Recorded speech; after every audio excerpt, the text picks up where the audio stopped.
so for this, antiderivative of e is just e, but you have to consider the exponent here. So this is where you would think about u substitution a little bit. So you would say if my u is 2x to the 5th minus 3, my du is going to be 10x to the 4th dx. I don't need a 10, I need a negative 20, so I need to multiply both sides by 2, negative 2. And so basically, it's just going to be the antiderivative of this guy times that negative 2. So the antiderivative of e is just e to the 2x to the 5th minus 3. Then you multiply by the negative 2, and of course you have the plus c. Actually happening in this next one, I can just look at this last piece here, this part here, and so I want to look at my exponent there. And so my exponent, if I were going to do a u substitution here, would be cosecant of 2x.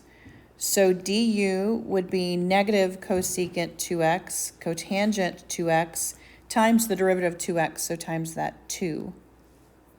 So negative 2 cosecant of 2x, cotangent of 2x, I almost have that here, right? I just need it to be a negative 4, not a negative 2. So I'm going to multiply both sides by 2.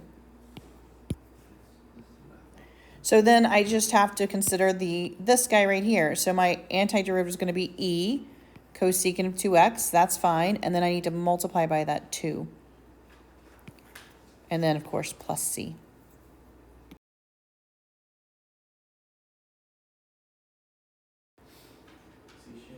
So you basically do the same thing for this one for 22. But then at the end, you have to plug in your negative 3 and negative 5. Wow. You know, so that's really the same thing. It's just definite integration. You won't have a plus c, you'll add it in.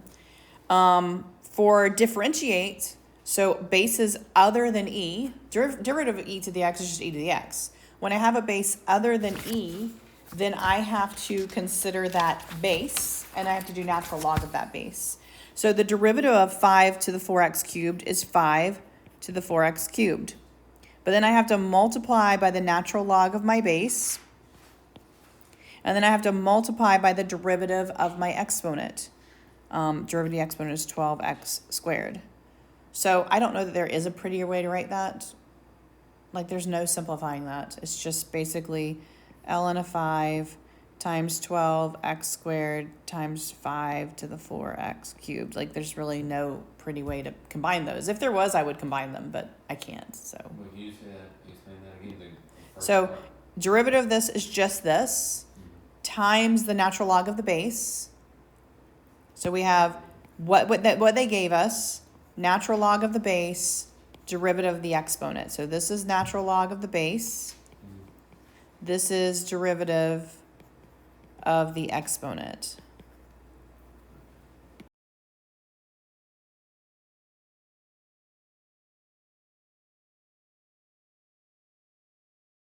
Between this one and the one we just did is you have an exponent, so you have a base, and we need to get it out of. So this is when we're actually going to do natural log of both sides here. So for this one, we're going to do something like this. And so I can now expand the right side. So ln of y, I can pull that x squared in front, is x squared times the ln of 4x. And I'm going to use product rule here. So I'm going to say derivative of the first, 2x, times the second, ln of 4x, plus the first, x squared, times the derivative of ln of x, which is 4 over 4x. And this guy is going to be derivative of y over y prime over y. So you're just going to simplify 2x, ln of 4x. I have an x that cancels, and the 4's cancel. So I get just x actually there. And then,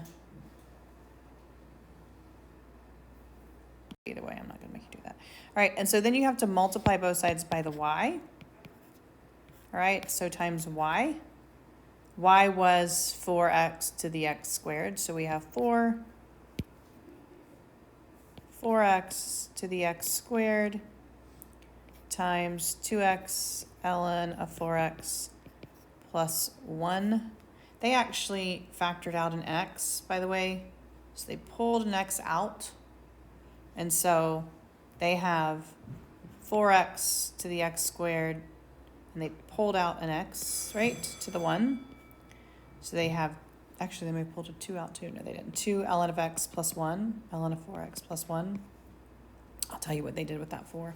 And they just added those exponents. So they have 4x to the x squared plus 1 to ln of 4x plus 1.